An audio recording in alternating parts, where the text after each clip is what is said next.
నమస్తే అండి, welcome to Praveen tech tips. ఇవాళ వీడియో వచ్చేసరికి అయితేనేమో Redmi note eleven S phone ఎందుకు మంచిగా ఉంది, కొంటే మీకు లాభం వస్తుందా నష్టం వస్తుందా అని ఈ వీడియోలో ఎక్స్ప్లెయిన్ చేస్తా. చిన్న రిక్వెస్ట్ అండ్ సపోర్ట్ ఏంటంటే ఛానల్ని సబ్స్క్రైబ్ చేసుకొని బెల్ ఐకాన్ ప్రెస్ చేయండి లేటెస్ట్ టెక్ అప్డేట్స్ కోసం అనమాట.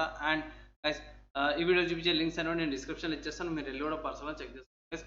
అండ్ ఫస్ట్ అయితే ఫోన్ యొక్క మెయిన్ హైలైట్ చూద్దాం. సో మెయిన్ హైలైట్స్ ఏంటంటే guys 108 megapixel AI quad camera వస్తుంది, 90 హెర్ట్జ్ AMOLED డిస్ప్లే వస్తుందన్నమాట.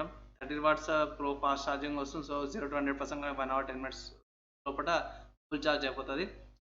MTK Helio G96 ప్రాసెసర్ వస్తుంది, 5000 mAh battery, dual speakers and 11 GB దాకా కూడా వర్చువల్ ర్యామ్ అయితే ఎక్స్పాండ్ చేసుకోవచ్చు. UFS 2.2 స్టోరేజ్ వస్తుంది, UI 13 వస్తుంది అన్నమాట అవుట్ ఆఫ్ ద బాక్స్లో. సో ఇవి ఈ ఫోన్ యొక్క మెయిన్ అప్డేట్స్ అనుకోవచ్చు.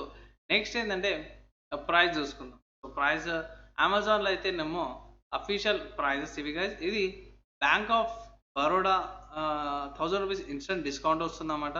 Credit card, debit card, EMIs use చేస్తే మీకు ఒక 1000 రూపీస్ డిస్కౌంట్ వస్తుంది.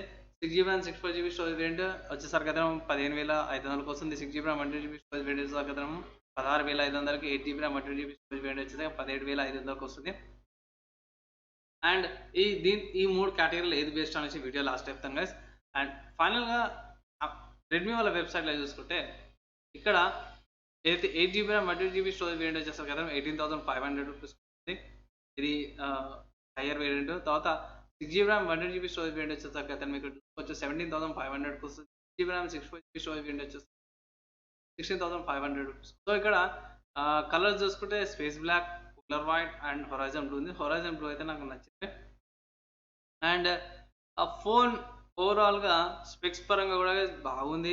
అండ్ రెడ్మీ నోట్ లెవెల్ ఉంది కదా, దానికంటే కొంచెం ఇంప్రూవ్మెంట్ ఉంది. ఎక్కడ అంటే ప్రాసెసర్ కాడ, కెమెరా సెన్సార్స్ కాడ కొంచెం ఇంప్రూవ్మెంట్ ఉంది. మేజర్గా ఈ రెండు ఫోన్లు కంపేర్ చేస్తే బాడీ, బ్యాటరీ, చార్జర్ చాలా మటుకు ఉన్నాయి. ఇక్కడ మేజర్ డిఫరెన్స్ ఏడు వస్తుందంటే ప్రాసెసర్ అండ్ కెమెరా కానీ మేజర్ డిఫరెన్స్ వస్తుంది అనేసి అయితే చాలామంది యూట్యూబ్లో అదే కంపేర్ చేసారు.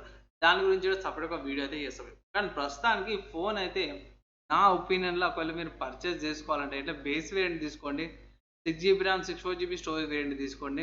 దాంట్లో మైక్రో SD కార్డ్ పెట్టుకోండి. 500 రూపీస్కి ఏమో మైక్రో SD కార్డ్ వస్తుంది. అది పెట్టుకొని ఈజీగా స్టోరేజ్ అనేది అప్గ్రేడ్ చేసుకోవచ్చు. లోకల్గా పర్చేస్ చేసుకోవడం మీకు అరౌండ్ 3GB స్టోరేజ్ వచ్చేసరికి 6,800 రూపీస్ వస్తుంది. సో ఇక్కడ దానికంటే మీకు డబల్ స్టోరేజ్ అయితే వస్తుంది. సో ర్యామ్ గురించి అయితే పక్కన పెట్టండి గాయస్. ఆబ్వియస్గా 8GB వేరియంట్గా మీకు వర్చువల్ ర్యామ్ వస్తుంది. మిగతా వాటికి అయితే ఫీచర్ ఉండకపోవచ్చు, కన్ఫర్మ్ అయితే కాదు. అండ్ ఫైనల్గా ఇంతకుముందు చెప్పుకున్నట్టు బేస్ వేరియంట్ తీసుకుంటేనే మీకు బెస్ట్ వాల్యూ ఫర్ మనీ వస్తుంది అనేసి అయితే నా ఒపీనియన్. వర్చువల్ ర్యామ్తో బూస్ట్ వస్తుందో కానీ మీరు 18,000 పెట్టే బదులు దాన్ని కూడా 2,000 పెడితే మీకు ఇన్ఫినిక్స్ 05G ఫోన్ ఉంది, అదొకటి ఆప్షన్ ఉంది. మీకు హయ్యర్ వేరియంట్ కంటే బేస్ వేరియంట్ తీసుకొని స్టోరేజ్ ఇంక్రీజ్ చేసుకొని ఒక ఆప్షన్ అవుతుంది. ఇది నా అడ్వైజ్ అనమాట ఫోన్ గురించి అనమాట. సో మీరు ఏమనుకుంటే ఈ ఫోన్ గురించి ఇంకేమైనా డౌట్స్ ఉన్నాయా, క్లారిఫై కాకపోతే కింద కామెంట్ చేయండి. వితిన్ 1 day రిప్లై ఇంకా ట్రై చేస్తాను. చిన్న రిక్వెస్ట్ అండ్ సపోర్ట్ ఏంటంటే ఛానల్ని సబ్స్క్రైబ్ చేసుకొని బెల్ ఐకాన్ ప్రెస్ చేయండి లేటెస్ట్ అప్డేట్స్ కోసం. వీడియో నచ్చితే లైక్ అండ్ షేర్ చేయండి. ఈ వీడియోకి అయితే ఇంతే గైస్, నెక్స్ట్ వీడియోలో కలుసుకుందాం. అప్పటిదాకా అందరూ కూడా సేఫ్గా ఉండండి.